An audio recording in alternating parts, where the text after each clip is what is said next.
Chocolate milk shake ഉണ്ടാക്കുന്നതെങ്കിൽ നോക്കാം. അപ്പോൾ നോക്കാം ഇതിലേക്ക് വേണ്ട സാധനങ്ങൾ എന്തൊക്കെയാണ്. അതിന് വേണ്ടിയിട്ട് ഞാനിവിടെ പാലെടുത്തിട്ടുണ്ട്.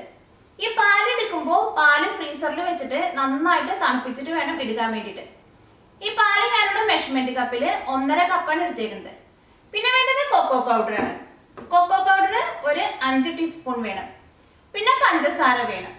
പഞ്ചസാര 4 ടീസ്പൂൺ വേണം. പിന്നെ വേണ്ടത് ഹോർലിക്സ് ആണ്. ഹോർലിക്സ് 2 ടീസ്പൂൺ എടുത്തിട്ടുണ്ട്. പിന്നെ ഇതിലേക്ക് നമുക്ക് കുറച്ച് നട്ട്സും വേണം.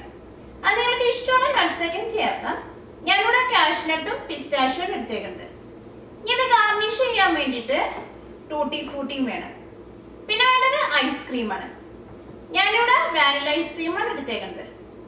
അപ്പൊ നമുക്ക് നോക്കാം ഇതേനെ ചോക്ലേറ്റ് മിൽക്ക് ഷേക്ക് ആക്കാന്ന്.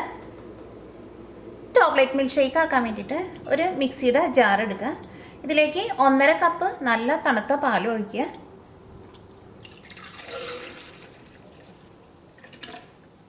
അഞ്ച് ടീസ്പൂൺ കൊക്കോ പൗഡർ ചേർക്കുക. ഈ കൊക്കോ പൗഡർ ഇല്ലെങ്കിൽ നമുക്ക് കടയിൽ നിന്ന് പ്ലെയിൻ ആയിട്ടുള്ള ചോക്ലേറ്റ് വാങ്ങാൻ വേണ്ടി കിട്ടും. അത് മിക്സിയിലിട്ടിട്ട് പൊടിച്ചെടുത്താലും മതി. ഇനി ഇതിലേക്ക് 2 ടീസ്പൂൺ ഹോർലിക്സ് ചേർക്കുക. പഞ്ചസാര ചേർക്കുക. ഞാനിവിടെ 4 ടീസ്പൂൺ പഞ്ചസാരയും എടുത്തേക്കുന്നത്. പഞ്ചസാര നിങ്ങളുടെ മധുരത്തിനനുസരിച്ചിട്ട് ചേർക്കുക. നല്ല തണുത്ത പാലായിരിക്കുമ്പോൾ കുറച്ച് പഞ്ചസാര കൂടുതൽ വേണം. അപ്പോഴായിരിക്കും അതിന് നല്ല മധുരം ഉണ്ടാവുക. ഇതിലേക്ക് നമുക്ക് 1 സ്കൂപ്പ് ഐസ്ക്രീമും കൂടിയും ചേർക്കാം.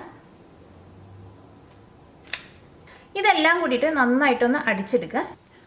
അപ്പോൾ ഇത് മിക്സിയിലിട്ടിട്ട് നന്നായിട്ട് അടിച്ചെടുത്തിട്ടുണ്ട്. ഇനി ഇത് നമുക്കൊരു ഗ്ലാസ്സിലേക്ക് ഒഴിച്ചിട്ട് സെറ്റ് ചെയ്യുക. ഇത് സെറ്റ് ചെയ്യാൻ വേണ്ടിയിട്ട് ഒരു ഗ്ലാസ് എടുക്കുക. ഇതിലേക്ക് ആദ്യം കുറച്ച് നട്ട്സ് ചേർക്കുക. കുറച്ച് ടൂട്ടി ഫ്രൂട്ടിയും ചേർക്കുക.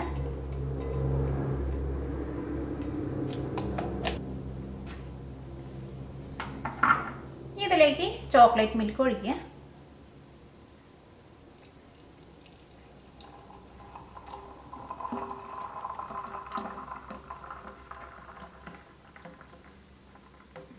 ഗ്ലാസിൻ്റെ ഒരു 1/4 ഭാഗം മാത്രം ഒഴിച്ചാൽ മതി. ഇനി ഇതിലേക്ക് 2 സ്കൂപ്പ് ഐസ്ക്രീം ചേർക്കാം. അത് നിങ്ങൾക്ക് ഇഷ്ടമുള്ള ഫ്ലേവർ ഐസ്ക്രീം ചേർക്കാം. ഞാനിവിടെ വാനില ഐസ്ക്രീമാണ് ചേർക്കുന്നത്.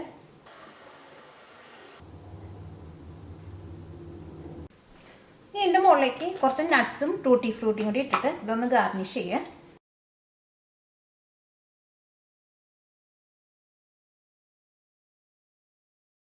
ചോക്ലേറ്റ് മിൽക്ക് ഷേക്ക് റെഡി ആയിട്ടുണ്ട്. ഇത് ഉണ്ടാക്കിയെടുക്കാൻ വേണ്ടിയിട്ട് നല്ല എളുപ്പമാണ്. നല്ല ചൂടുള്ള സമയത്തേക്കും കഴിക്കാനും നല്ല ടേസ്റ്റ് ആണിത്.